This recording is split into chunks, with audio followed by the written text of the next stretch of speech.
बात कर रहे हैं हम वो है पीरियड्स, जो कि एक लेडीज़ की अगर हम बात करें उसकी लाइफ का एक असेंशियल पार्ट है।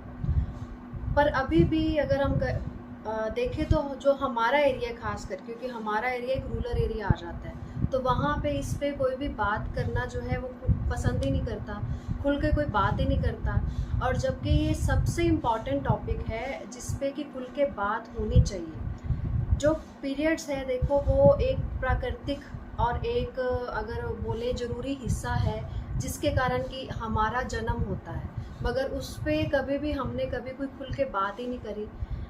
क्या जब भी किसी को पीरियड्स आते हैं तो बोलेंगे मैं डाउन हूँ, मेरे वो दिन चल रहे हैं, हमेशा एक कोड वर्ड यूज़ किया जाता है। तो कोई भी खुल के बताना ही नहीं चाहता कि मुझे मेरे पीरियड्स आए हुए हैं। उनको लगता है कि ये भी मैंने बोल दिया तो पता नहीं कितनी बड़ी बात हो जाएगी, कितना बड़ा इशू बन जाएगा। जबकि पीरियड्स के बारे में एक लड़का और लड़की दोनों को ही एक सही समय आने पर इसके बारे में बताना बहुत ही ज़्यादा ज़रूरी है।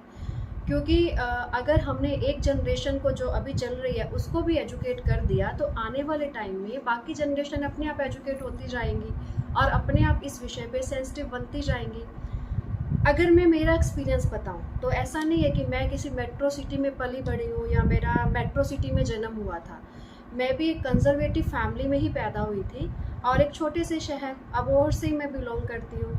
तो जब पीरियड स्टार्ट हुए तो मुझे भी ऐसे ही बताया गया था कि अभी तुम ये कपड़ा यूज़ कर लो और जो है इसमें क्या तुम्हें सिम्टम्स आएंगे, क्या होगा, कुछ भी नहीं बताया गया था। तो हमेशा जब भी ये दिन चलते थे मैं हमेशा घबराती थी। मुझे एकदम से नोज़िया स्टार्ट हो जाता था, एकदम से टेंशन होना स्टार्ट हो जाता था, मैं घबराना शुरू कर देती थी, किसी से बात करना बंद कर देती थी। मगर जब धीरे धीरे जब मेरा एजुकेशन का लेवल बढ़ता गया और ख़ास करके मेरा सब्जेक्ट ही यही था साइकोलॉजी, और मुझे इस टॉपिक्स के बारे में पता चलता गया, तब मुझे लगा कि हम कितना गलत कर रहे हैं। इन चीज़ों के बारे में बताना, इन चीज़ों के बारे में सोसाइटी को सेंसिटिव करना बहुत ही ज़्यादा ज़रूरी है। पीरियड्स जो है, पहले अगर हम बात करें तो पहले वाले टाइम में, आज से कुछ जनरेशन्स पहले 16 साल 15 साल इस एज में आते थे और 19 साल तक आ जाते थे। मगर आजकल जो है बहुत सारे एनवायरनमेंट चेंजेस हो गई हैं, हार्मोन्स चेंजेस होते हैं बच्चों में, तो आजकल 8 साल में बच्चों को पीरियड्स स्टार्ट हो जाते हैं और 14 साल तक मैक्सिमम उनको पीरियड्स जो है आने लग जाते हैं। ये सब जो है जनरेशन चेंज के कारण हुआ है। दूसरा, टेक्नोलॉजी जो है उनको बहुत हमने एडवांस कर दिया है, यूज़ करने के लिए दे रहे हैं, उसका भी इफ़ेक्ट पड़ रहा है। हार्मोन्स जल्दी जो है उनके चेंजेस आ रही हैं, उसके कारण भी ये सब जो है हो रहा है।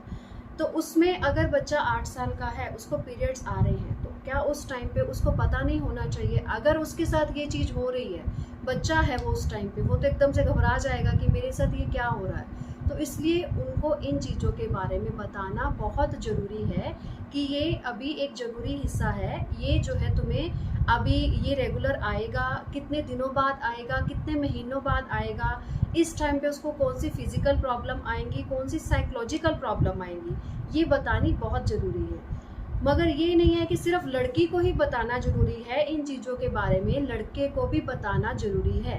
क्योंकि लड़का नॉर्मली क्या होता है, अभी अगर घर में मान के चलो कि आप हस्बैंड वाइफ हो, कभी भी आप बोलते हो कि मुझे जो है अभी पीरियड्स आए हैं, हाँ तो इसमें कौन सा बड़ी बात होगी, सबको ही आते हैं, तो इसमें काम ना करने वाली क्या बात होगी, इसमें जो है वो बेड पे पड़ने वाली क्या बात होगी, क्योंकि वो सेंसिटिव नहीं है। अभी इसमें क्या होता है, जब पीरियड्स आते हैं फिजिकल चेंजेस क्या होती हैं, कईयों के जो है पेट के नीचे वाले हिस्से में दर्द होना शुरू हो जाता है, कईयों के पैरों में दर्द होता है, कईयों को जो है वॉमिटिंग स्टार्ट हो जाती है, कई जो है गर्ल्स को जो है घबराहट होना शुरू हो जाती है, कईयों को जो है वो स्ट्रेस होना शुरू हो जाता है, कईयों की ब्रेस्ट में पेन होना शुरू हो जाता है।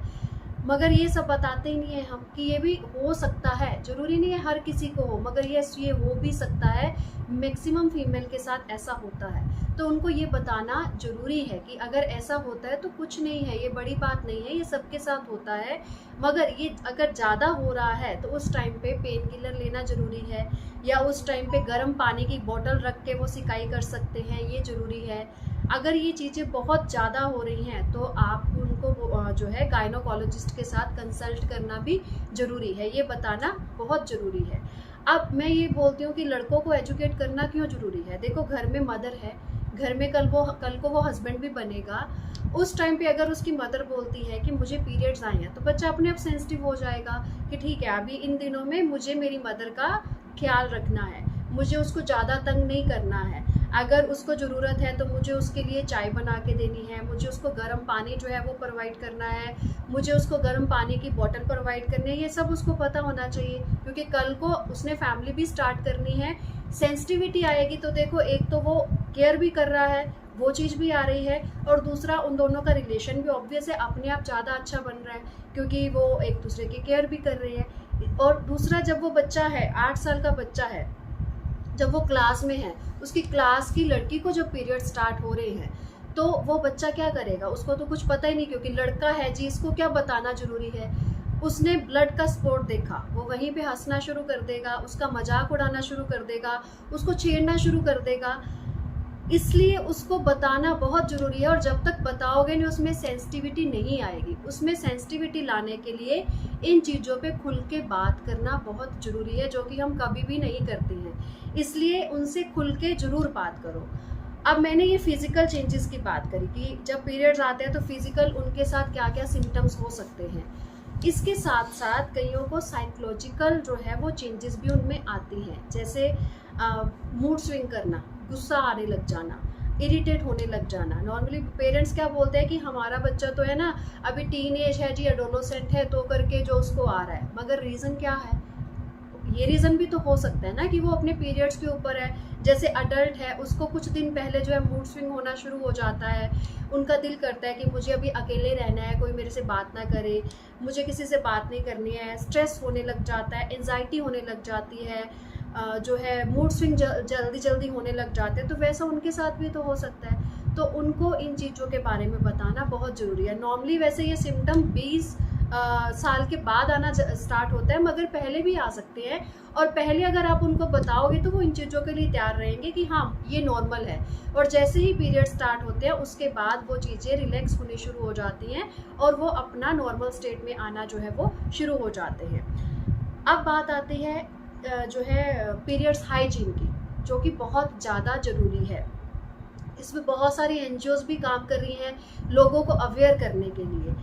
नाइजीरिया से इवन एनजीओज़ आके इंडिया में इस टाइम पे काम कर रहे हैं, क्योंकि नाइजीरिया जो है वो एक इंडिया से तो बहुत पीछे है, और इंडिया अभी आज की अगर हम बात करें उसमें डेवलपिंग कंट्रीज़ में आता है। तो यहाँ पे बहुत सारे एनजीओज़ इस पर काम कर रहे हैं। अब पीरियड्स हाइजीन क्या है? देखो, जब पीरियड्स आते हैं तो जो हम लोग बताते हैं कि आप लोग जो है वो सैनिटरी पैड्स का यूज़ कर लो, मगर सैनिटरी पैड्स के साथ साथ जो है आजकल टैम्पून्स जो है आ रहे हैं, आजकल मेंस्ट्रुअल कप्स आ रहे हैं, जिसको कि वो उसके जो है जगह पे यूज़ कर सकते हैं। वो पैड्स ना यूज़ करके उसका भी यूज़ कर सकते हैं। और इसके बारे में वैसे ज़्यादा अवेयर किया जा रहा है कि पैड्स को कम यूज़ करो और इनको ज़्यादा यूज़ करो। ये क्यों किया जा रहा है? क्योंकि पैड्स जो है ना तो वो गलते हैं, और ना ही अगर आप ज़मीन के अंदर दबाते हो तो वो बिल्कुल वैसे ही रहते हैं, वो जल्दी से नहीं जो है वो डिज़ोल्व नहीं होते हैं। तो उसके कारण क्या है, गंदगी का ढेर बहुत बड़ा होता जा रहा है। तो इसलिए जो अवेयर किया जा रहा है कि टैम्पून्स को यूज़ करो या मेंस्ट्रुअल कप्स को यूज़ करो, क्योंकि वो रीयूजेबल हैं। 10 साल तक आप उनको जो है वो यूज़ कर सकते हो, वॉशेबल है, रीयूजेबल है।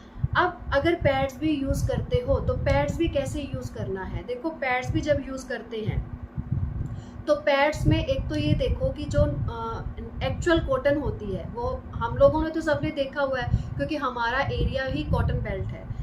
वो थोड़े से जो है वो लाइट वाइट कलर की होगी, मतलब थोड़ा येलो कलर में होगी, और उस पर मिट्टी भी होती है, मतलब गंदगी भी लगी हुई है। अब जब उसको फैक्ट्रीज लेके जाती हैं, साफ़ करेंगी, तो उस पर ब्लीच का यूज़ किया जाता है, जिसपे कि वो बिल्कुल वाइट कलर में आ जाती है। और उसके अलावा उस पर जो है कई सैनिटरी पैड्स जो बनाती हैं कंपनीज, उस पर वो सेंट का भी यूज़ करती हैं, ताकि वो एक तरह की फ्रेगरेंस दे और ज़्यादा मतलब लोगों को लगे कि यह ज़्यादा अच्छी क्वालिटी का है, जबकि ऐसा नहीं होता है।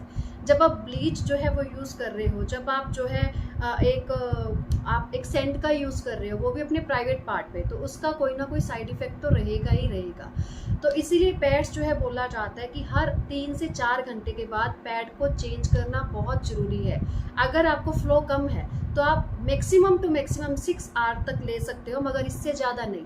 अगर जो आपका फर्स्ट डे है, सेकेंड डे है, जिसमें फ्लो ज़्यादा होता है, तो आपको 3 से 4 घंटे में पैड जो है वो चेंज करना बहुत ज़रूरी है।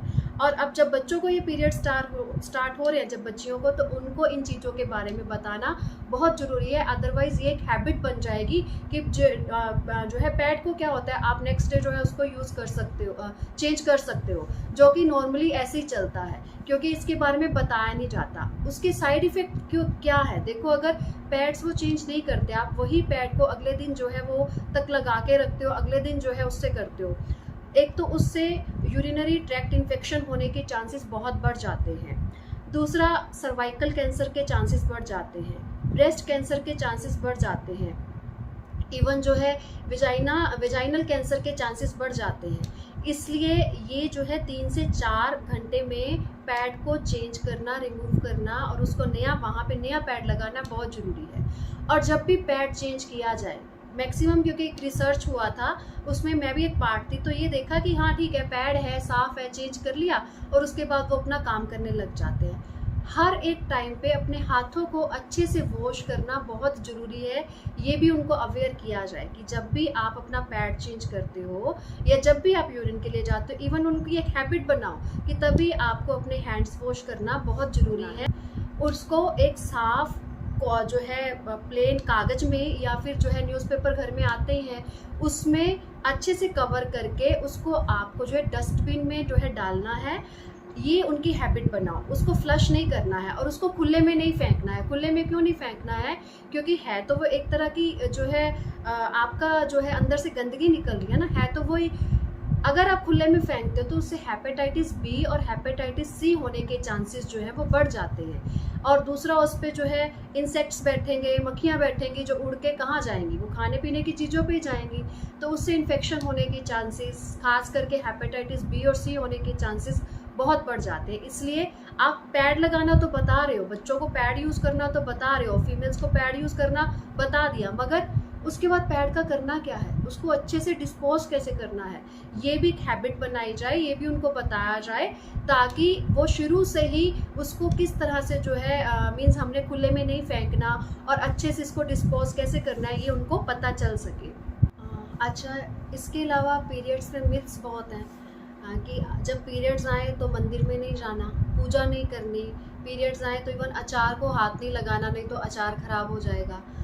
देखो, पहले वाले टाइम में क्यों मना किया जाता था कि मंदिर वगैरह नहीं जाना या आप अलग रूम में रहो, क्योंकि तब पैड्स वगैरह का प्रोविज़न नहीं था, मींस उनकी प्रोटेक्शन का इतना प्रोविज़न नहीं था कि ठीक है ये इनको पीरियड्स के ऊपर है, ब्लीडिंग हो रही है, तो अभी ये जहाँ जाएंगी तो ब्लीडिंग जो है वहाँ स्पॉट जाएंगे या ब्लीडिंग वहाँ पे होगी, तो इसलिए ये अपना जो है 2-3 दिन के लिए उनको अलग से रहने के लिए बोला जाता था। और ये बोला जाता था कि जब पीरियड्स आपके बंद हो जाएं तो आपने नहा धो के, मतलब साफ़ सफाई करके आपने अपना मंदिर में जा सकते हो। मगर आजकल के टाइम में तो ऐसा कुछ भी नहीं है। आजकल के टाइम में तो जो है पैड्स का प्रोविज़न है, इवन आजकल के टाइम में टैम्पून्स का प्रोविज़न है, मेंस्ट्रुअल कप्स का प्रोविज़न है, तो ऐसी तो प्रॉब्लम किसी को आती नहीं है। साफ़ सफाई का पूरा प्रबंध है, तो अपना मंदिर में जा सकते हैं, कर सकते हैं, तो इसमें किसी तरह की कोई प्रॉब्लम नहीं है। ये सिर्फ एक मिथ है। इसके अलावा जो अचार वाला मिथ है कि अचार जो है उसको हाथ नहीं लगाना, ख़राब हो जाएगा, इस पे गुजरात में कुछ साल पहले रिसर्च हुआ था, साइंटिस्ट ने इवन रिसर्च किया था। वहाँ पे 6 महीने तक वही लेडीज़ को लिया गया था जिनको कि पीरियड्स आते हैं, और उनको स्पेशली बोला गया कि आप पापड़ बनाओगे, आप अचार बनाओगे, और उनके बनाए हुए अचार और पापड़ को वहाँ पे डिस्ट्रीब्यूट किया गया। ये देखा गया कि वहाँ पे जो है वो ख़राब हुए या नहीं हुए, कुछ भी नहीं हुआ। और वो क्यों किया गया, ताकि वो लोगों को अवेयर कर सके इन चीज़ों के बारे में। और इस पे पूरा रिसर्च पब्लिश हुई है, अगर आप खुद पढ़ना चाहते हो, शक्ति नाम की बुक है जिसके लास्ट में ये रिसर्च पेपर पब्लिश हुआ है, जिसमें ये सारी डिटेल दे रखी है। तो उससे आपका ये मिथ भी टूट जाएगा कि अचार हाथ लगाने से उन दिनों में ये ख़राब हो जाता है, ऐसा कुछ नहीं होता है। अब मैंने बात करी बच्चों को आप जो है इसके बारे में अवेयर करो। इसमें सबसे इम्पॉर्टेंट रोल तो देखो माँ बाप का है। मदर ज़्यादा खुल के इसमें बच्चों के साथ बात कर सकती है, इवन उसमें वो फादर को साथ बिठा सकती है, ताकि कल को अगर मदर आउट ऑफ स्टेशन है या किसी काम में बिजी है तो बच्चा फादर के साथ भी इस पे बात कर सके। अब मदर को इस अवेयर जो है बच्चों को करते हुए पूरे अपने जो है बच्चों को साथ बिठाए, अपने हस्बैंड को साथ बिठाए। इसके अलावा स्कूल्स जो है बहुत इंपॉर्टेंट रोल प्ले कर सकते हैं। स्कूल बच्चों में इसको जो है प्ले के द्वारा समझा सकते हैं, छोटे छोटे बच्चों को एक्टिविटीज़ के द्वारा समझा सकते हैं। जैसे फॉर एग्जांपल 8 या 9 साल का वो बच्चा जिसको पीरियड स्टार्ट हो चुकी है, उसको इन्वॉल्व किया जा सकता है। दूसरा, जिसको होने वाले हैं वो उस स्टेज पे उसको इन्वॉल्व किया जा सकता है। जो उनसे थोड़ा बड़ा बच्चा है 13-14 साल का, उसको इन्वॉल्व किया जा सकता है। और जो टीचर है वो एक डॉक्टर का, काउंसलर का, गाइड का रोल प्ले कर सकता है, ताकि उनके जो क्वेश्चंस हैं उनकी क्वेरीज को वो टीचर वहाँ पे बताएगा, और ताकि बच्चों को वो सारी खुल के वहाँ पे वो बात कर सके। इसके अलावा जो है एक मेंस्ट्रुपीडिया मैगजीन आती है जो कि स्पेशली बच्चों के लिए बनाई गई है। उसमें सारे कार्टून कैरेक्टर हैं और उसमें कार्टून कैरेक्टर से बच्चों को जो है पीरियड्स के बारे में सारी डिटेल्स जो है वो बताई गई है। आप वो मैगजीन जो है वो ले सकते हो, वो मैगजीन मंगवा सकते हो और बच्चों को वहाँ से उसके बारे में जो है बता सकते हो। अगर आपको लगता है कि मैं नहीं बोल पाऊँगी, मैं नहीं बता पाऊँगी, तो आप वहाँ से बता सकते हो, उस मैगजीन के थ्रू बात कर सकते हो। अब लास्ट में अब बात करते हैं कि इन चीज़ों को जो है सबसे ज़्यादा ज़रूरी है खुल के बात करो, जो कि बहुत ज़रूरी है, क्योंकि घर पे भी हम ऐसे करते हैं। इवन सेंट्री पैड की अगर बात होती है, वहाँ पे उसकी एडवर्टाइजमेंट आई, क्या करेंगे, बड़े उठ के चले जाएंगे या बच्चों का ध्यान जो है डाइवर्ट करने के लिए कोई और बात शुरू कर देंगे। अच्छा ये बता, आज सुबह स्कूल में क्या हुआ था, आज वहाँ पे तुम ट्यूशन नहीं गए, एकदम से डाइवर्ट कर दिया कि बच्चा उसकी तरफ, टीवी की तरफ देखे ही ना, जो कि बहुत गलत है। जब ऐसा हो रहा है, आपको लगता है कि बच्चा जो है एज अप्रोप्रिएट है, कि 8 साल में मैंने बात करी कि 8 साल में स्टार्ट हो जाते हैं, तो आप उस पर खुल के बात करो कि ये नॉर्मल है, सेंट्री पैड क्यों यूज़ किए जाते हैं, क्या है, किस काम आते हैं, उनको बताया जाए, क्योंकि यूज़ तो उन्होंने करना ही है, आज नहीं तो कल वो यूज़ करेंगे, उनको पहले ही इसके बारे में जो है सेंसिटिव कर दिया जाए। क्योंकि ये तो प्रकृति की बनाई हुई चीज़ है, फीमेल में प्रकृति ने इंस्टॉल करी है, जो कि बहुत ज़रूरी है, क्योंकि उससे तो देखो एक प्रकृति ही रुक जाएगी। बर्थ भी तो उसी जो है एक सर्कल के थ्रू ही होता है ना, तो इसलिए इस पे जो है वो बताना बहुत ज़्यादा ज़रूरी है कि उनकी प्रॉब्लम्स क्यों डिफरेंट हैं। और ख़ास करके फीमेल ने तो देखो घर पे पूरी फैमिली को संभालना होता है, और ये फीमेल से रिलेटेड जब बात है तो इसमें मेल्स को इन्वॉल्व करना, मैं तो यही मानती हूँ कि बहुत ज़्यादा ज़रूरी है कि उनको पता हो कि ये क्या है। और मेल्स कल को किसने बनना है, आज के जो लड़का है, आज का जो बॉय है, वही कल को मेल बनेगा, इसलिए उनको भी जो है ये नॉलेज देनी बहुत ज़रूरी है। और अंत में मैं यही रिक्वेस्ट करना चाहूँगी कि जो हमारे एरिया के NGOs हैं वो इस पे ज़्यादा से ज़्यादा काम करें, वो गांवों में जाए, क्योंकि हमारे एरिया में लोग इसके बारे में बिल्कुल अवेयर नहीं है। यहाँ पे अभी तक भी लोग सेंट्री पैड्स की जगह कपड़ा यूज़ करते हैं, और उसी कपड़े को देखो वो अच्छे से साफ भी नहीं करते, रीयूज़ कर रहे हैं। अगर आप कपड़ा भी यूज़ कर रहे हो, आप अफोर्ड नहीं कर पा रहे हो सेंट्री पैड्स, तो उनको बताया जाए कि उस कपड़े को भी रीयूज़ कैसे करना है, उसको अच्छे से वॉश किया जाए, उसको धूप में सुखाना बहुत ज़रूरी है, उसको प्रेस करना बहुत ज़रूरी है, और उसको रीयूज़ करने के लिए भी कितनी देर तक वो कर सकते हैं, 2 महीने तक, 6 महीने तक, उस कपड़े को बाद में जो है आपने यूज़ नहीं करना है। ये चीज़ें उनको बतानी बहुत ज़रूरी है। NGOs जो है इसके अलावा जो सेंट्री पैड है वहाँ पे डिस्ट्रीब्यूट कर सकती है, और सबसे ज़रूरी जो NGOs हैं वो इस तरह के सेमिनार्स लगा सकते हैं, और वहाँ पे उनको साइकोलॉजिकल चेंजेस के बारे में, फिजिकल चेंजेस के बारे में सब बताया जाए, ताकि ये जो एक मिथ है जो हमारे एरिया में खास करके इस चीज़ पे है कि बोलना ही नहीं है, बात ही नहीं करनी है, उसको तोड़ा जाए। और लास्ट में यही रिक्वेस्ट है कि इन टॉपिक्स पे जितना ज़्यादा हो सके खुल के बात करो, खुल के जो है बोलो, ताकि जो है आप इस जनरेशन को खास करके एजुकेट करो।